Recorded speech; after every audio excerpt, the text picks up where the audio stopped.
Okay, factorization of the difference of two squares. So how are we going to go about factorizing these problems fully? Right. I just need you guys, before we start, I just need you to be aware of at least two things. Like, what is it that we're going to do in order to factorize the problems that we have? Firstly, we need to make sure that our exponents are even numbers. So if they're even numbers, we are good to go.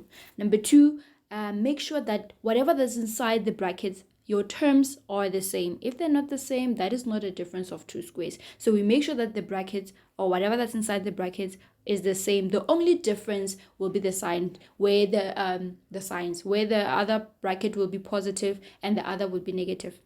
So let's see what I mean. Let's start with the first example or problem.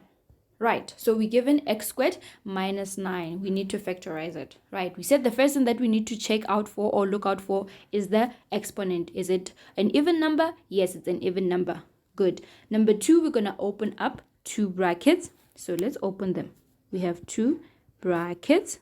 There we go. And then we know that whatever that we're going to put inside it, the terms must be the same. So let's start with the first one, the first term. X squared, what are the factors of x squared? We know that it's x and x. X times x is x squared. Good. Now, what are the factors of 9? We have quite a few. We have either 9 with 1 and 3 with 3.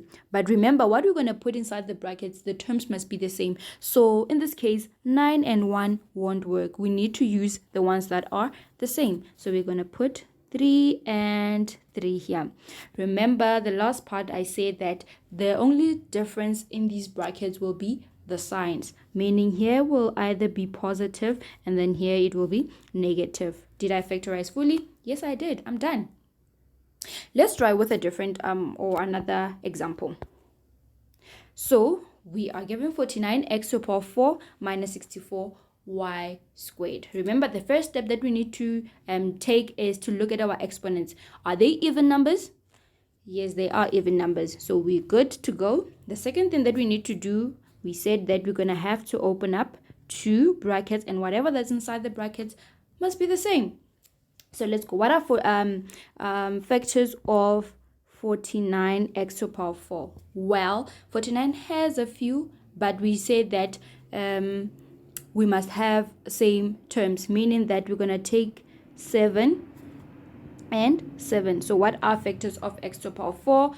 It's x to the power of, okay, let me rewrite that. So we have x to the power of, not 4, sorry, we have 2 here. And then here will be 2 also, because 7x squared, okay, that's not 2. There we go. Because 7x squared times 7x squared is 49x to the power 4. Now, what are the factors of 64y squared?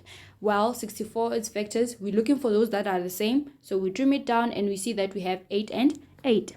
So we have 8 this side and we have 8 this side.